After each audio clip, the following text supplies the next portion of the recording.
Okay, we're live. Welcome to the Javier Mendez podcast. Javier's got a swanky new place with great lighting. Finally, these podcasts are going to get 10 times more views. Thanks for fixing the set, Javier. That's all I got to say. Thank Habib. Thank you, Habib, for helping our podcast. He got me a new apartment. So it's much light. Yeah. Well, we've got you out of the grandma's den. Now you're like swanky. You're up in style, and the lighting is amazing. So it looks good on camera. The last light was yellow. There was nothing I could do. It was just yellow. Yeah, like him. We're known for having great. What do you call it? Podcast transmissions. I think we could be money now. This is setting a new standard, and we're going to try a live one.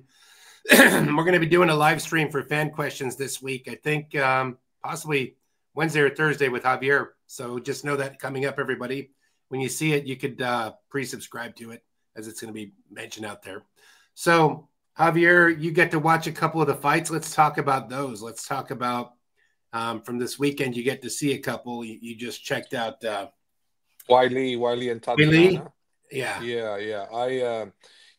Right off the bat, Tatiana did what she does best, which is Habib style type of wrestling.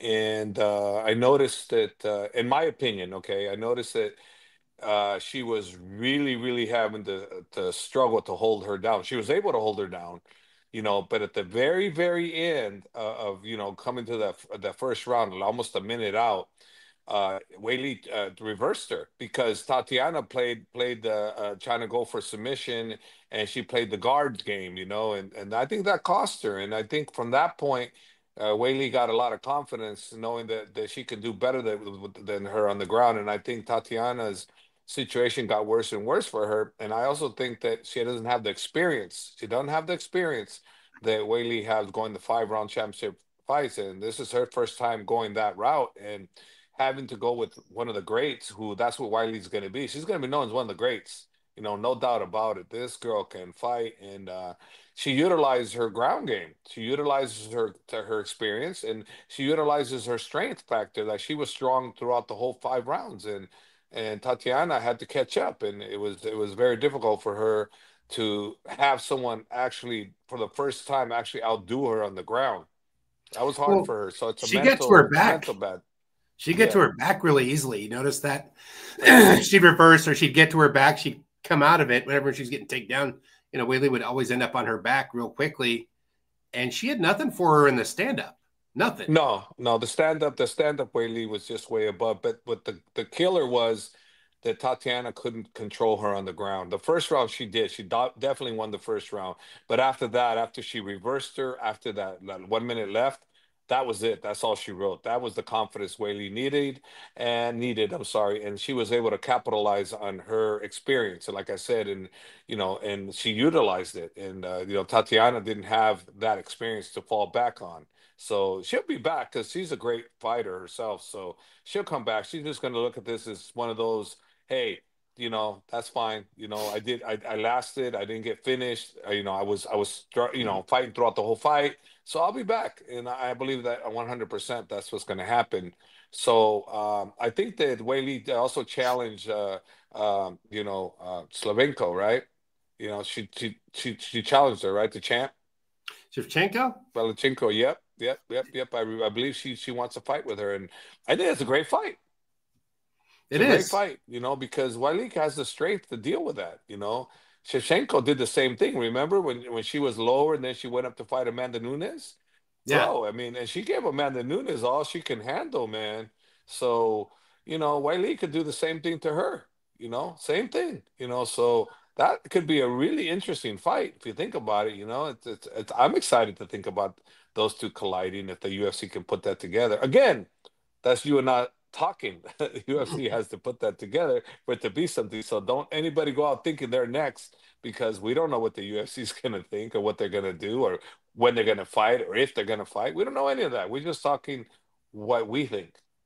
Yeah, we have a 1% influence on everything. How you think 1% or less? Yeah, if they accidentally hear our podcast. Oh, yeah, good idea, Hav. Yeah, that's what happens. Like they're not ahead of the curve, right? They know what they want before it happens, man. It's just like the same thing they did with Umar. they already knew who the winner, who was going to fight what. They already know these things. They plan these things way in advance. Yeah. So these things aren't by accident. Sometimes things do happen based on, like I'll give you for instance, Michael Chandler, who I think is incredible, a promo guy. After one of his fights, he threw such an incredible promo with him and Connor, right? That it was like stupid not to try to put those guys together. His promo was fantastic, and then Yeah. of course it didn't make it like it should have. I wanted that fight to happen because I really thought Michael Chandler was gonna put the boot to him, really did. What are But we like unfortunately, it didn't happen. 2 years out from that since that started? Poor Michael Chandler lost a lot of opportunities Yeah. and waiting out for him, and though it was the right move. But at the end of the day, it was the wrong move. But I mean, how do you know? I mean, you hold for that whale, and that whale appeared to be coming and going, coming and going. At the end, it didn't come at all. So it's kind of Yeah. tough, having to sacrifice everything that he did, and for him to do that, I feel bad for him because he deserved to have that opportunity. That he opened the doors for, and it appeared like it was going to happen from the Ultimate Fighter situation to everything. But all of a sudden, it never happened. But not due to him, zero to do with him, zero to everything to do with the other guy. I foresee, I don't know. I don't foresee Connor coming back. There's always him teasing that he'll fight bare knuckle because he owns part of the organization. And bare knuckle, those guys make a lot of money.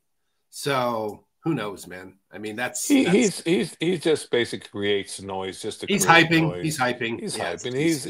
It's like, it's like, the other thing he did too. He downplayed Paul Hughes' situation against Usman, and that's just downright dirty, man. I go, this is your countryman, guy who supported you through and through, and all of a sudden you rant on him, you rave on this guy, the guy who basically had your back. You ratted him out. You called people rats. You're the rat.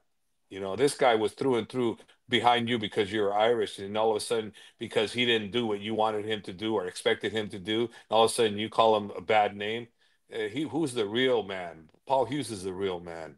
That's what I feel, anyways. And it's a shame that you couldn't have embraced Paul Hughes in his effort, man. That guy is a true warrior, man. He came out trying there. to shame that guy using the country. Yeah. It's like, shame on you. Paul Hughes, you're great. You're great for your country. You're a stand-up dude, and next time around, let's see what happens. You're definitely a game an opponent. That's for damn sure. And you're definitely a great fighter. That's for damn sure too. And you definitely feel you're the champion.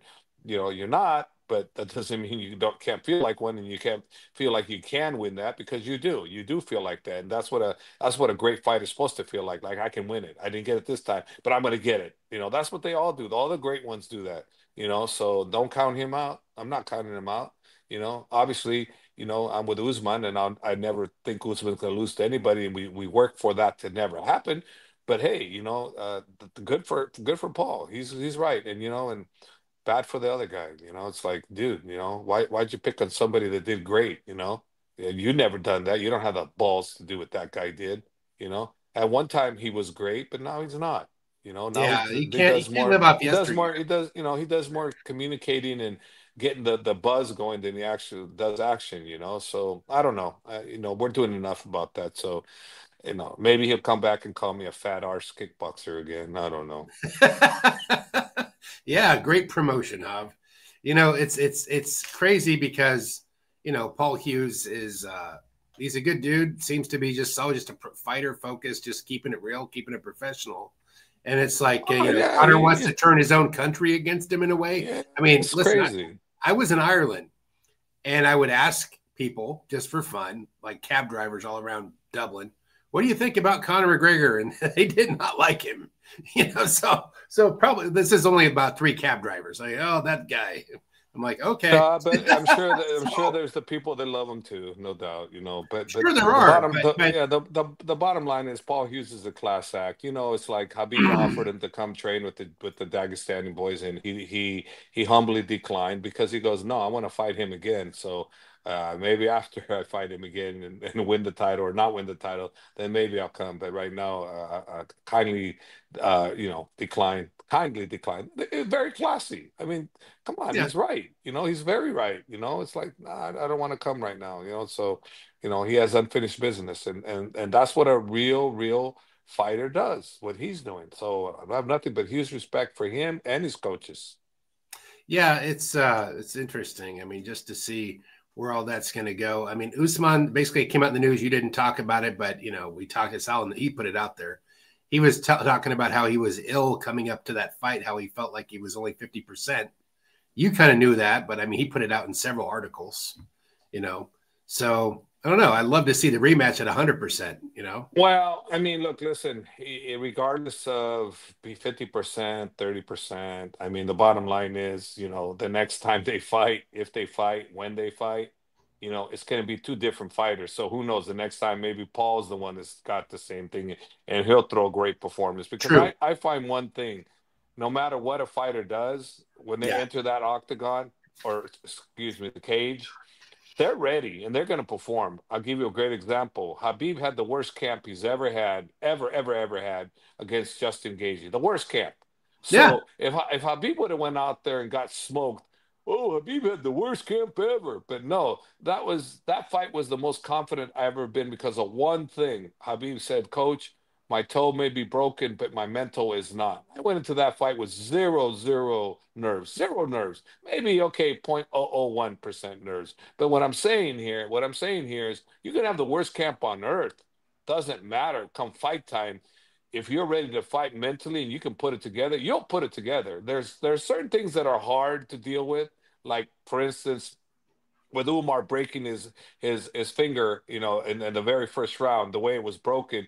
Okay, so your grappling's gone, your this is gone. So him not telling us what's going on really made it worse because psychologically, and it's a proven science that when you have a broken finger, of that magnitude, it drains your energy that much more, and then you have a cardio bunny like Marab. So there is legit You reasons. needed Okay, every single thing you had you to be able needed to take on that everything guy. you have, Yeah. exactly, because that guy's a freaking energizer bunny. I never seen Yeah. that in my whole entire life. So that guy's special, no doubt, no doubt. And he's a great champion. He knows how to perform, So that being the case, I just saying, that I'm 50%. You fight, you fight. You're ready to Right. fight. You could have been drunk off whatever, throwing up the whole morning. You go and you fight, you fight. That's what we do. We fight. Everything goes aside. And a perfect example for you guys that are listening is you ever notice that fighters, when they're fighting, they're showing that they have no weakness. As soon as the fight's over, they're like limping. They can barely walk. The adrenaline kicks off. And all of a sudden, they're like, what the hell? I can't feel my leg. John Jones, perfect example. One of his fights, he had to be carried off. But during the fight, he was killing it. So I'm just saying that mentally, you can do so much, even though you have terrible camps. If you fight, you got in that cage, that octagon, you perform. So speaking of which, this fight this weekend where Drius just was really dominant over Sean Strickland, saw this thing on his arm, on Strickland's arm, that definitely looked like staph. Anybody could say, well, I had staph. And here's where we go back to like what we just talked about. Everybody's going to go, well, my leg, my nose, my ear, my eyeball, my weight, my dehydration. I mean, it's tough to end up on fight day 100% perfect. That's the real underlying thing for any fighter, I guess. Right? Yeah, I mean, look, listen, the staph infection, that's a real thing. It does drain you. That's a real thing. But if the mental is strong, you can override it. And Sean didn't use that as an excuse. He said, "No, I'm not." He's the real warrior. He didn't use that. Only thing I wish about him is he stopped. You know, doing certain things, the religion, countries, and this and that. Just stick to the fighter. Stick on the fighter. Don't talk about nothing else. Just talk about the fighter. But hey, that's his business. I don't like it. I'll never like it. But again, he's a true warrior, and we'll just leave it at that. And yeah, and it's like he fought the same fight that they fought the first time. Okay, but guess who didn't fight the same fight they fought the first time? Yeah, Dricus. Dricus did it. He kicked a lot. He put his combinations together. And I guess from what I hear, they had an understanding that they wouldn't go to the ground because it sure didn't seem like there was any kind of ground game whatsoever. It looked like they were just ready to There's, I go. think, But one attempted takedown, I think, when yeah, Dricus. but it wasn't very much. And the thing of it is, it's like from what I saw one guy evolve and game plan tremendously. Another guy stayed to the same thing he's always done. And, you know, and I'm sorry, but if the other guy's improved, you haven't improved very much, and you're not kicking as much. You're not that hard to beat. Like I always say, I say this all the time. When you win that world title, there's a bullseye on you. Now you better train harder because they know how to beat you. They know what they're looking for. So Dricus, what did he do this fight compared to the last fight? He improved. He improved. He improved. Because why? Because he knows they're hunting for him. They know what he's all about. They know what he's got. And you know what? He better improve again because not everybody knows what you're doing. You got to keep evolving. You know, if you don't evolve, you're going to get caught. I'm sorry, but Sean did not improve much from the last time they fought. He stayed the same. The game plan appeared to be the same. The only thing he did was maybe a little bit more urgency, maybe a little bit more of urgency, but that wasn't good enough this time because Dricus threw a hell of a lot of kicks, you know, a lot of kicks, you know, and mixed it up really, really well, you know. And that was, I think, in my opinion, the huge difference is somebody advanced, changed the game plan completely, and somebody didn't. I agree. It was, you could see, I mean, I was kind of frustrated watching Dricus's style because it was so herky-jerky, but whatever. You got to do what you got to do to win, right? Dude, it's extremely but effective. Once he broke his nose, oh that my was God. it. I think Did you see that shot that broke his nose? Oh, geez. You know, yeah. I mean, that was like, Sean was like, oh, damn, running and trying to straighten his nose, trying to fix his nose. What a stud. Like going, wow. He was doing This me a guy, nose chiropractor. dude, he's a G, man. That guy's a G. You know, I may not like him talking about countries and this and that, but you can't give him up for as a fighter, man. That guy's a real fighter, man. Through and through, he's a real fighter, you know. And maybe some of his interviews, I go, God, why'd you say that, you know? But hey, as a fighter, hats off, hats off. He's a real G, man. That guy can fight. Well, I don't see another way for. I didn't think it was a close fight. I think, you know, Dricus is definitely dominant. And that to cover one more thing on the card, and we'll talk about the next move ups and all that after this. But let's see if I can share this here. So this guy was on the card, and Ansho from India. Yeah, he's a nice, good fighter, good kid. Yeah, and he got knocked out in 19 seconds, and he claimed he could have submitted Khabib or KO him in 2 rounds. It doesn't look realistic at this point. I don't know. You guys can tell us if you think he could have KO'd Khabib. We don't think so. You know, Ansho, maybe I don't know. He's a good kid. I don't know why he's saying ridiculous things like that. Maybe he's trying to get attention. You know, it's like he's in no position to talk like that. You know, it's like, brother, you know, okay, be a champion or be a #1 contender. And you want to talk that kind of talk, but bro, I mean, what's his record in the UFC? It's a 1-2, or is it 2-2? I don't know what his record in the UFC. I know he won one, and then he won the India Tough Show, the road to the UFC. He won that. Okay, so those don't count. But then in the UFC, I believe he lost his first one in Abu Dhabi, and then he won one spectacular fashion, I think.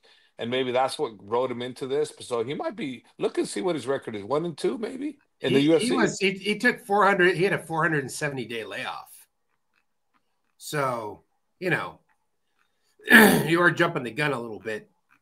You haven't seen that level of competition.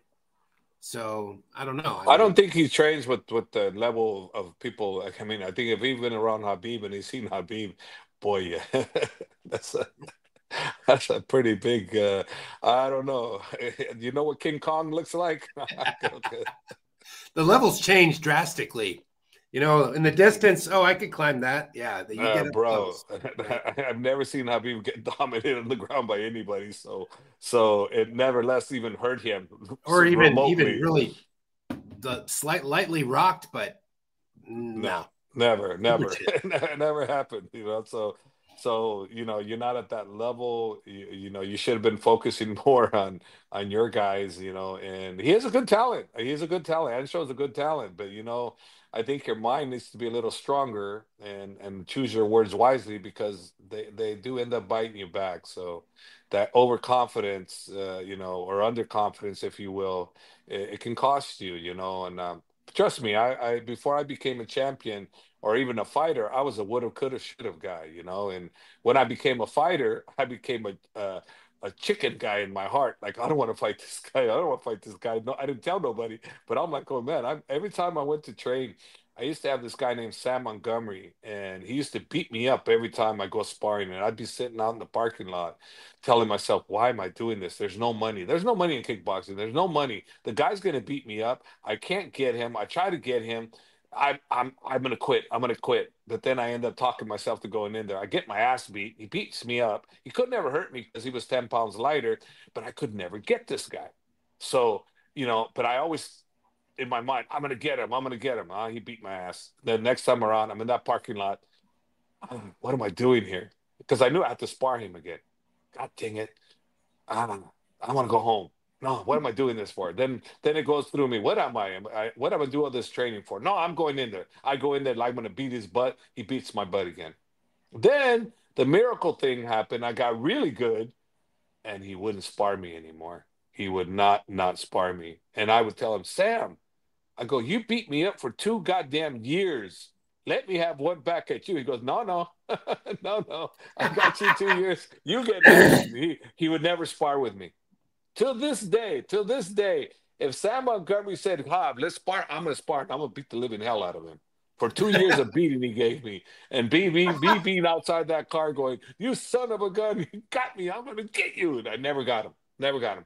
Orange belt beating you up when you're a white belt. You get up to the same level, and then you get the black belt, and he's still orange. He's like, no. He was a world ISK champion, so he was a world champion. So I was getting beat up by world champion guys, but he still beat me up, and he still was lighter than me. But he was faster, more experienced, and man, the only guy I ever wanted to beat up was Sam Montgomery, only because he beat me up so much. He saw you walking into it, so there's something I was reading into. It looked like, and it could be just something I glanced at reading, that Bilal was looking at,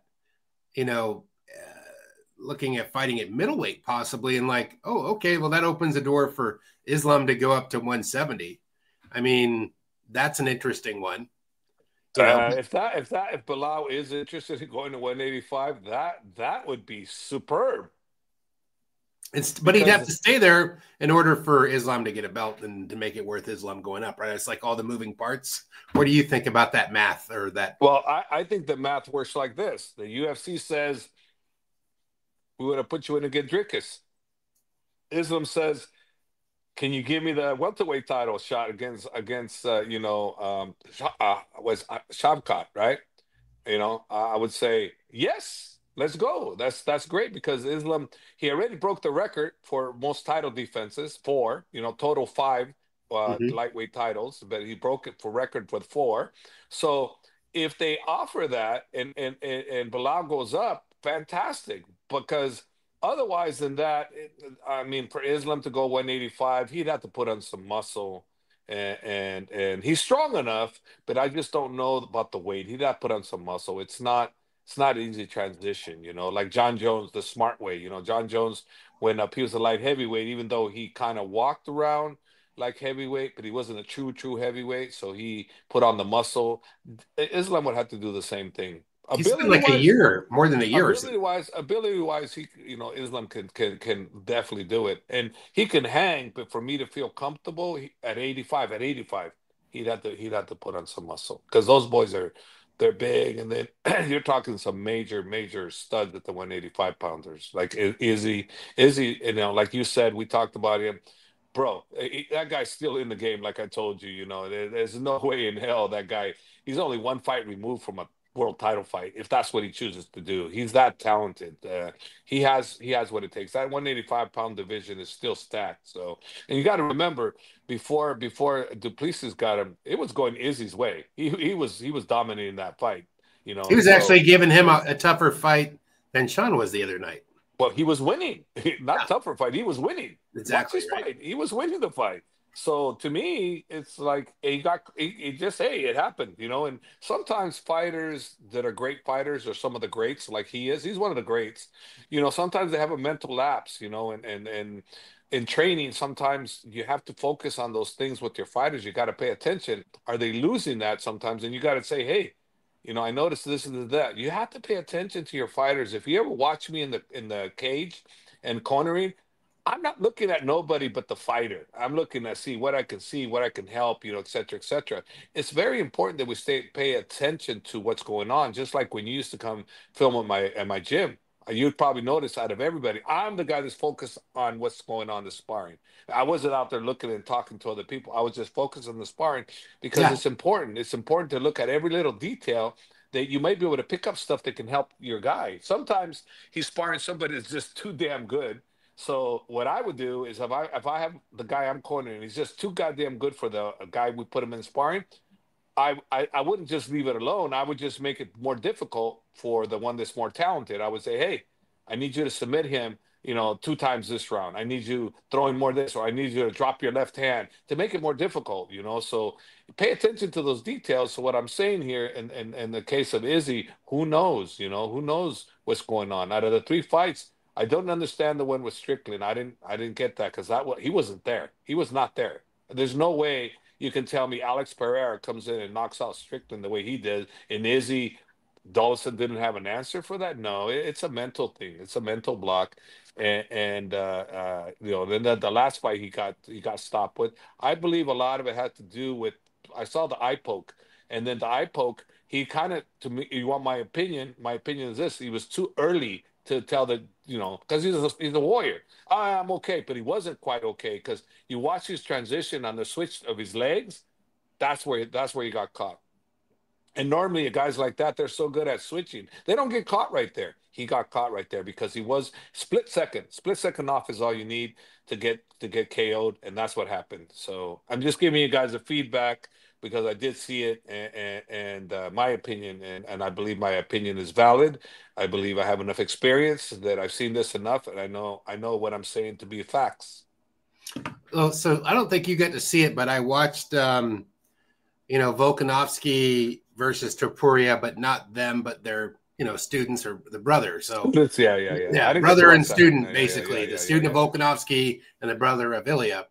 And Yeah. his style looked very similar to Ilya in a way, but, seemed slower, not as like there was something more fluid in the motion of Topuria than his brother Alexandre's, but he still won that fight. And he was with a guy that was like very stick and move, didn't have a lot of power. And he was the one with the power, like trying to corner him with the club, basically. You know what I mean? The overhand right, or Mm. that's basically what I thought I saw looking at that.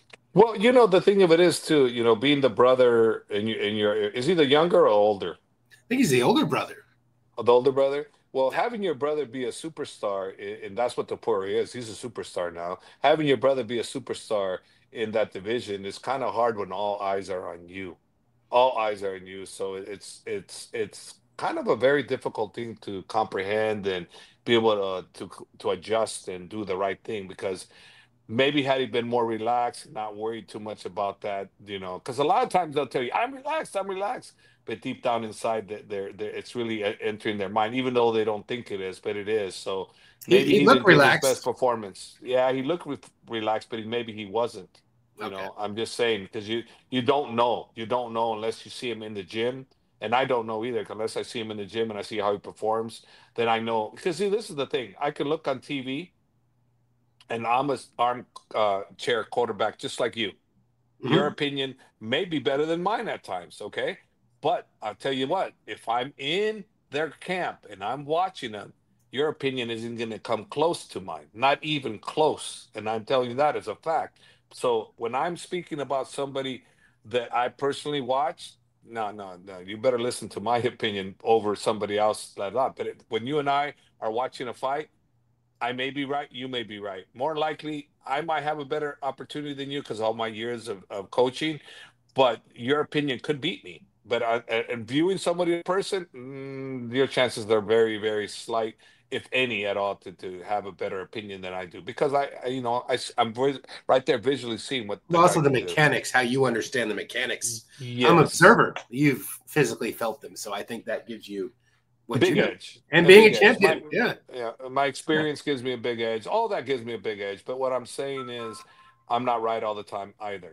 So sometimes I listen to people that don't even know what they're talking about in reference to the whole MMA scope. And I've had people educate me that didn't know anything.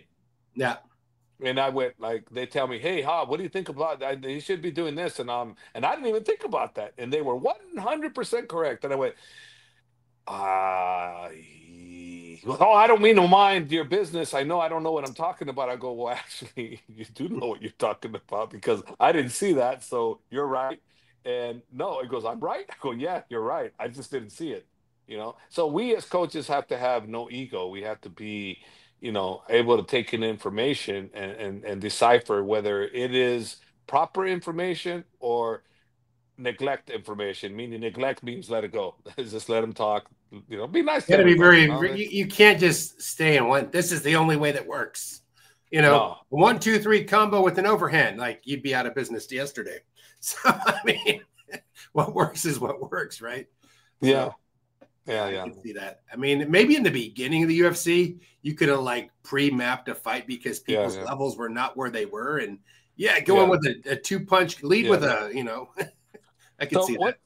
my question to you, I was my favorite office today at 1011, Mm-hmm. at Dubai Mall. I'm sitting at Dubai Mall, and I'm sitting there looking at my phone, and someone comes up to me, and I look up and go, "Hi, coach," and shook my hand. It's Hamzat Shemaya. Oh wow, Yeah, he's there, and we just say, "How are you, coach? You good?" La la la la. And his guy said, "Hello, la la la." He's a big boy. He's not a small guy. He's a big boy, and he goes, "How are you, coach?" I go, "I'm good." He goes, "If you need anything, let me know." And that's traditionally how the Dagestanis, Chechens are, so polite. And when they say, "If you need anything," they're not just saying it. They actually, if you say, "Oh, I need this," they'll go do it. they They're would be that kind. honored They're by they're it. they're, I mean, they're honored. yeah, They're honored. yeah. They're honored. Like otherwise, they won't say it. They won't say it. So I got a good feeling from him, good vibes from him. And if he's the next guy, the next challenger, oh boy, you better be able to deal with what he brings to the table. So if you think that you're going to be able to keep that from going to the ground, and you better, if you can keep him from taking you down, okay, then you can say whatever, but I don't know what's going to happen with anybody. The way I looked at him and the way I see his grappling expertise, he's a monster, man. So that's a fight we're all going to want to see. I'm excited about that one. I'm pretty sure the UFC is going to put that one together. That's the fight to make for them. That is the fight to make. And also, the police has already said that's the guy. I want him. I don't want anybody else. I want him before Pereira. And my opinion, this is my personal opinion. He's taking the tougher fight, in my opinion. Pereira, if you stand up, he's gonna kill you. He's gonna kill you. He's gonna kill you. There's no way that the stand up is gonna go the police's way. Not with that guy. Not as much fight experience as Pereira has, but on the ground is where he has the best chance. But I don't know. But with Hamzat, it's not a matter of when you're going to go to the ground. If you're going to go around, is what are you going to do when he takes you to the ground. That's what's going to happen. He will take you down, and if you don't, if you're not careful, he'll take you out, just like he did with Robert Whitaker. I mean, he's that slick. You've seen him. Everybody that knows how great He's amazing. he's amazing, unbelievably amazing. I saw And it him was, grapple. Did you see that clip of him grappling Armand? yeah, when he was toying with Armand. Yeah, yeah, yeah, yeah, Yeah, looked like he was yeah. toying with him, right? He was toying with him. Yeah, Yeah, I don't care what anybody says. You can say they were trying out baloney. He was toying with him. That's how good he is what I'm saying. That's how good he is, and that's what I'm saying about guys like that. They're big guys. They're good guys. That you have to put on muscle to go up against guys of this caliber. But I don't know how many people in the middleweight division are his caliber of grappling. I don't really know if there is anybody. Maybe in the future, Bo Nichols, as he gets better, Bo Nichols would be a good candidate, but not now. his Later, wrestling need more pedigree, but experience. MMA is MMA No, it's needs to grow. different. MMA is different. It's not the same. You can. I've seen. Look, I've seen my guys go with the world champion wrestlers, but they're wrestlers. They're wrestlers. They're not jujitsu MMA guys. Yeah. When you got a jujitsu MMA guy, it's not the same.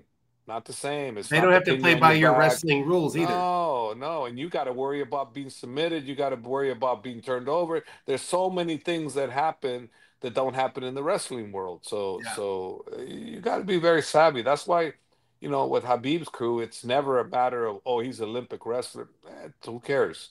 You know, you have the right fight. You have the right fight. That's it. Bottom line. And you got to learn how to fight all styles. Every whether a striker, whether it be a wrestler, whether it be a jiu-jitsu guy, you got to be well rounded.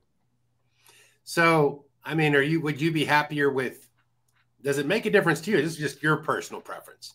And I know that it belongs to all the MMA, overlords and your team and the managers and everybody else. But if you had a choice, would you prefer that Islam goes up to 170 or 185, or does it make a difference? No, 170, 185 is a tougher, is a way tougher task. I want something that's more realistic. Not saying he couldn't do 185, but I want realistic. And realistically, 170 is very, very appeasing. Very, very, very much. But Tomorrow, one, 170. yeah, A month from now, one, 170. 185, my opinion, and I'm not saying this is Islam or Habib's. This is my opinion. He'd have to put on some muscle. He'd have to put on some muscle because he's a little small for that division. He can make 170. Because he's a big lightweight. And he wouldn't be a big welterweight, right? But he definitely will be undersized middleweight, 100% undersized. Yeah. So how do you fix that? By putting on fat?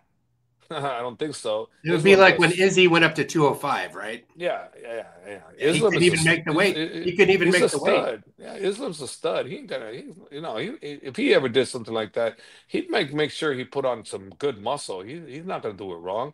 He's gonna do it right. But ideally, in the perfect world, 170. That's an interesting thing about weight jumps. We talked about Rumble last time.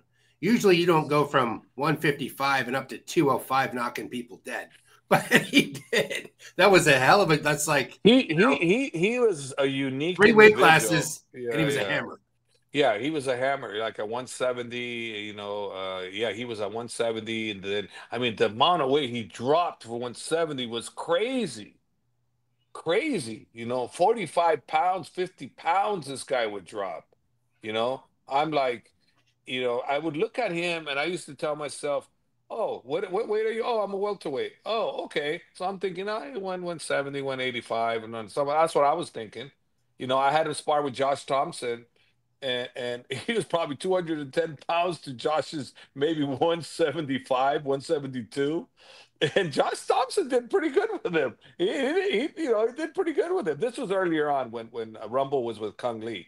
So Josh Stick and Thompson did move. pretty good. Yeah, yeah. Stick and No, move. Josh was no, he didn't stick and move. Josh was in there with him. He went in there toe to toe. Well, that's what I would advise him, but it's cool that he did that. No, I mean, wasn't Josh. there. Yeah. Josh wasn't a stick and move guy. He stood in front of him, and Stick they and went at stick. it. Yeah, they went at it. And then at the end, Josh was looking at me like I'm crazy. Because he's like looking at me like, thanks, Hob. I'm like, well, what do you mean? He goes, he's only this weight. I go, no, he's this. I go, yeah, Hob, look at him. And I looked, I went, damn, he did look pretty big. That's a quick question. I know I'm going off topic, but of course he's got a great podcast out there. Josh Thompson, when did you know he was going to be a champion? Like, he was a champion in Strikeforce. He did really good in the UFC too. When did you know? I'm not gonna say I knew he was gonna be a champion. I was hoping he could do something great, and he was the first one. He was the first one when the UFC took out the lightweight title. That he went out there. He's gonna fight somebody. He was supposed to fight for the title. The UFC takes it out because it wasn't getting the kind of attention they wanted. And so Josh Thompson and the jiu-jitsu coach made a fake belt, a fake out of cardboard belt, and they were going to wear it. They were going to wear it. And I looked at him. I go, what are you doing? Oh, I go, no, you're not. You put that away now. I mean, can you imagine what kind of backlash they would have got for that? Making a mockery of that? Oh, my God. It would have been horrible. Horrible.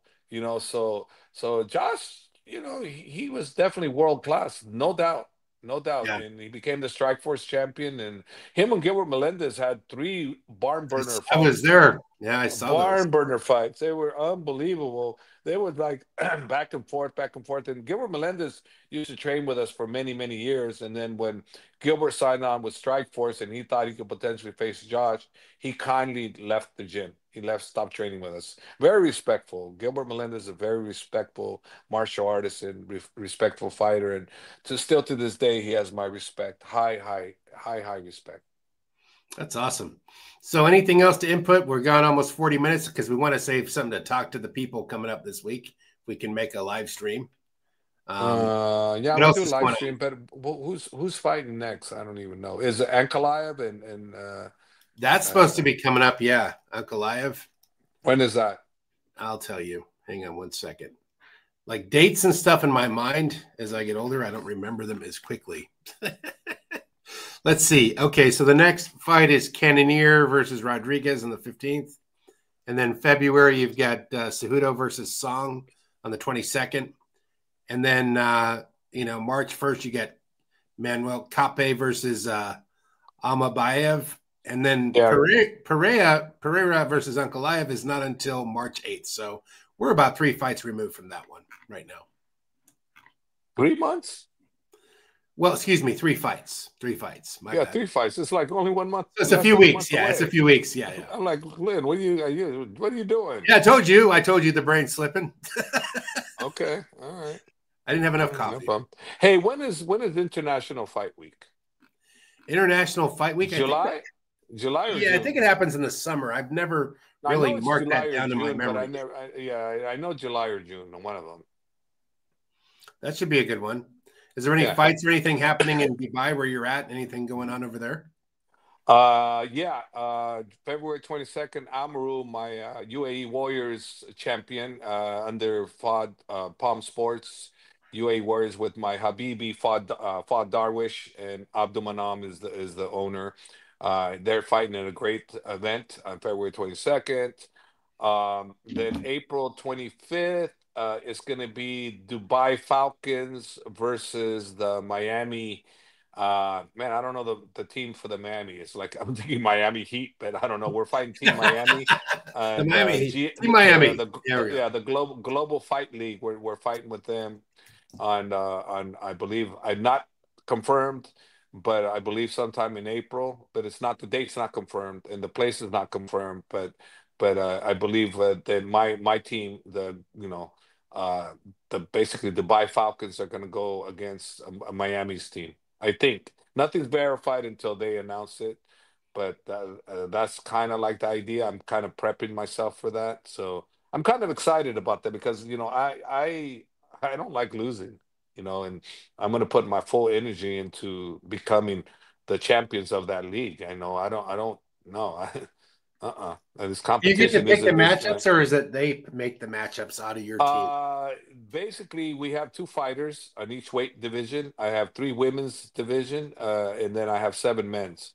The things they don't have is the 125ers. They don't have 125ers. They have every weight division, 135 on up in the women's division. They got three of the women's divisions. But yeah, I mean, there's a lot of variables there because you got to understand this fighter here, he's injured. That fighter, then the next fighter takes over because you got two fighters in each weight division, and then they have some injured reserve type guys. Both people are injured. They have a person that they have that can come on board if both fighters are injured. So very difficult to see how it's going to go come that time. But April, I believe, is they're going to be their first show, and I'm kind of excited how things are going to unfold.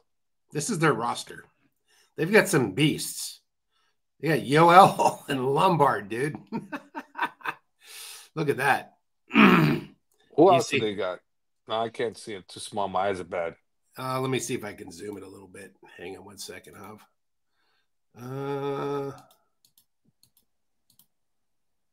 Can you see better now? Is it getting out or is it resisting? Well, basically, Don't worry about it. Well, you've got Dos Santos, you've got Thiago Santos, so you get two Santos, and you have Yoel Romero, Hector Lombard, and T-Bow, Pettis, Jeremy Stevens. Yeah, dude. Killers. Yeah, Killers. Should be pretty interesting. Yeah, but remember, you only have to win six out of the 10 fights to be the champ for that round. You don't have to win all of them. They could have 3 of the best studs and beat anybody. They can beat everybody, but the rest don't match up quite well. So this is one of those situations where it's interesting because, you know, it's not like I got the champion. You could have 2 of the champions, but that doesn't mean you're going to win the team because the other guys don't match up well. Do you get a Cadillac if they win? Well, I don't know. I mean, that'd be nice. But not a Cadillac. Maybe a Maybach. Yeah, Maybach. Oh, even more so. Yeah. You live in the land where all the nicest cars you could possibly see are there. It just becomes like a normal car. It's wishful thinking too. So let's see. I just want the win. That's what I want. I want to win. I have pride in, you know, and I don't want to just compete to compete. There's no point in it. You know, we got to compete to win. Yeah, it should be pretty exciting. I'm looking forward to that. Did you catch the Super Bowl or no? Oh, it happened already? I thought it was next week. Oh, Kansas City win or lose? They got smoked. Kansas City got smoked? Yeah, Trump was there, and he get a big round of applause, and then Taylor Swift got booed. So it was interesting. It's always a political theater, you know, when you see was it the Eagles? The Eagles smoked the Eagles, yeah. The Eagles, yeah. Wow. Yeah. I thought for sure Mahomes was gonna bring him because he's been killing it, man. He's done great. They wanted a three-peat. I mean, it was final score was 22 for the Chiefs and 40 for the Eagles. Oh my gosh. Wipeout. Yeah. So Trump left early. He was voting for the Chiefs, so unfortunately that was it. So that's how it went. But hey, I didn't really have a vote on this. I'm not a gambler, so I'm not going, I mean, that's why gamblers do it. We're not political, but I love what Trump's doing. I'm sorry. That's he's the man. Yeah. It's been pretty exciting. Well, listen, everybody, we're going to be back, and we're going to set up a live stream. Try to do it this week. We'll see how Javier's schedule goes. And hey, great new place, Jav. Hope you enjoy your new apartment. Yeah. Thanks, Habib. Yeah, thanks, Habib. Thanks for making our podcast better. And thanks for tuning in, everybody. Please like and subscribe.